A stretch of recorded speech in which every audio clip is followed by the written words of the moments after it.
지난 시간에 명목 GDP와 실질 GDP 사이의 이제 관계를 잠깐 설명을 했었습니다. 우리가 한 국가 내에서 생산되는 일정 기간 동안 한 국가 내에서 생산되는 재화와 서비스의 최종 시장 가치를 GDP라고 부르는데 그 GDP를 명목 GDP로 한번 측정을 했고 그 다음에 체인 웨이티드 방법을 적용해서 실질 GDP도 한번 계산해 봤습니다. 그런데 우리가 이제 한 국가 내에서 생산되는 재화와 서비스의 총량, 그러니까 퀀터티의 관점에서 양적인 관점에서 우리가 실질 GDP를 계산을 했습니다.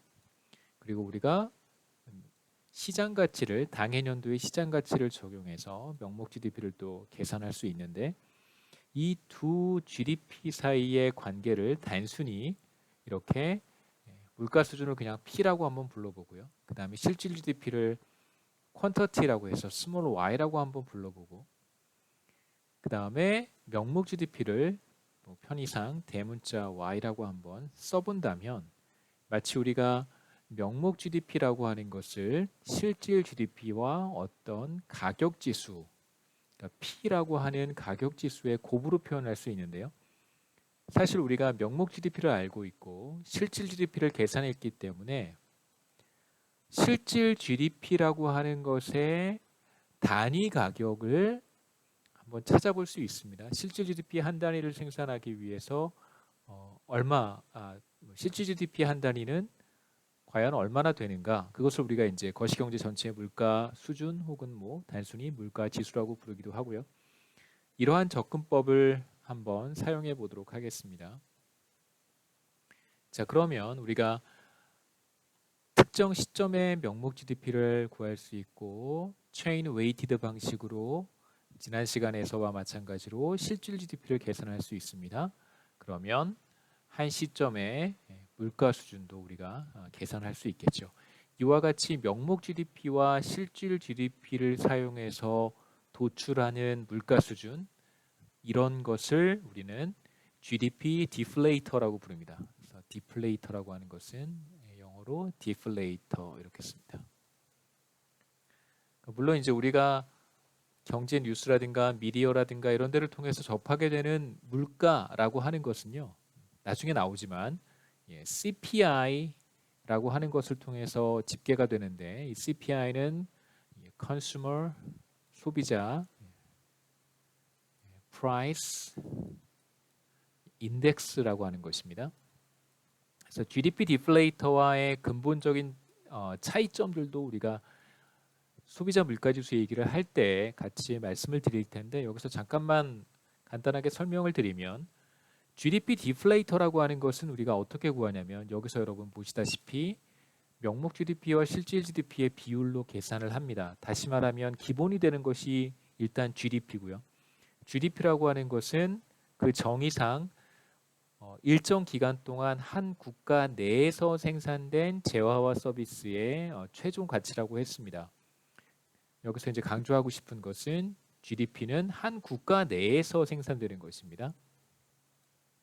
그래서 예를 들면 우리가 소비하는 어떤 외국에서 만들어진 스마트폰 같은 경우에는 GDP에 포함되지 않겠죠. 물론 이제 그 스마트폰이 국내에서 생산이 된 것이라면 당연히 국내 GDP에 카운트가 되지만 이제 외국에서 생산된 어떤 스마트폰을 제가 구입을 해서 사용한다면 그 스마트폰의 가치는 최종 가치는 국내 GDP에 포함이 되지 않습니다.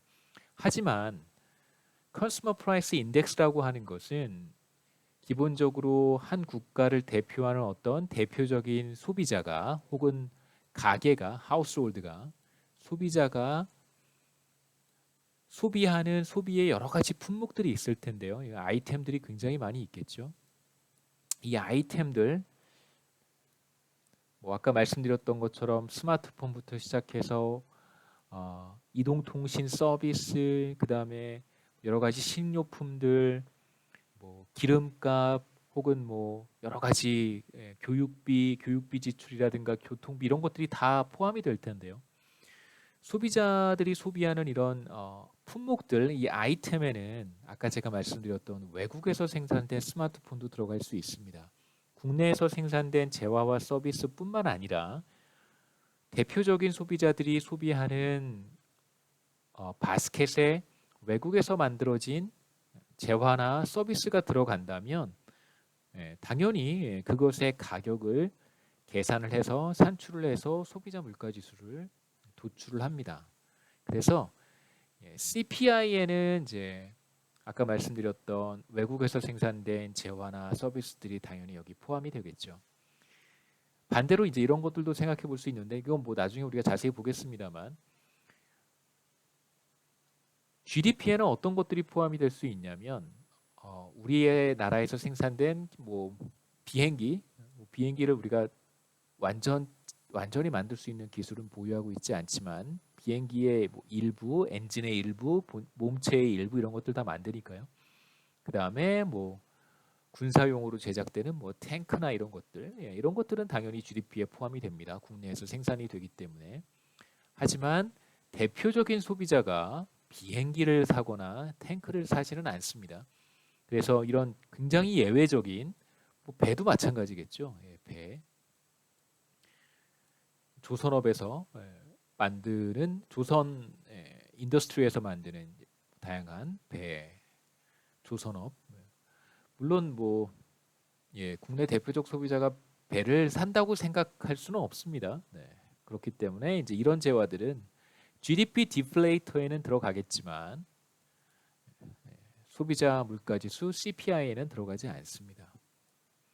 자, 그래서 우리가 이상의 결과를 한번 요약해 보면 아까 여기 제가 기호를 간단히 소개를 했었는데요. 대문자 Y가 명목 GDP고 P를 GDP 디플레이터를 나타내는 기호라고 한번 생각해 보고요.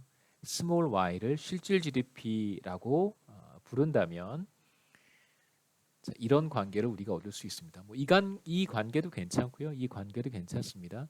그래서 실질 GDP를 퀀터티의 개념으로 생각해 보시고 GDP 디플레이터를 가격의 어떤 변수로 생각하시면 이 둘을 곱해서 우리가 명목 GDP를 도출할 수 있고요.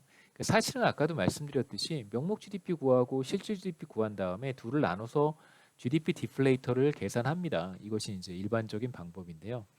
마치 꼭 명목 GDP는 실질 GDP의 GDP 디플레이터를 곱한 것이다라고 우리가 이해할 수도 있고 어차피 by definition 여기에서 온 거니까요. 혹은 뭐 바로 정의를 그대로 우리가 이용해서 definition을 그대로 이용해서 GDP 디플레이터는 명목 GDP 나누기 실질 GDP다. 뭐 이렇게 이야기할 수 있습니다. 이 두 가지를 가지고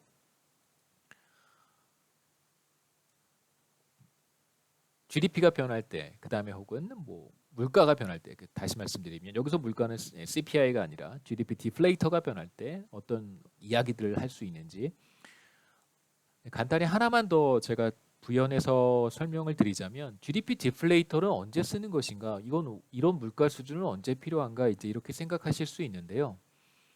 가장 간단한 예는 보통은 10년 전에 이런 거 생각해 보시죠. 10년 전에 한국을 대표하는 어떤 소비자의 소득이 1년 소득이 예를 들면 3천만 원이었다. 한번 생각해 보시죠. 3천만 원이었다. 10년 전에 3천만 원이었다. 우리가 이 화폐 가치를 현재와 비교하기 위해서는 적당히 이 3천만 원은 10년 전의 가치니까요. 이 가치를 이제 현재 가치와 적당히 비교하기 위해서는 물가 상승률을 어느 정도 조정을 해줘야 됩니다. 그럴 때 사용하는 물가 상승률의 개념은 이제 CPI를 통해서 오는 것이고요. 반대로 이런 거 하나 생각해 보시죠. GDP 디플레이터는 언제 사용할 것인가? 예를 들어서 10년 전에 국방비 지출이 국내에 군사 관련해서 이제 정부가 지출하는 지출액들이 있겠죠.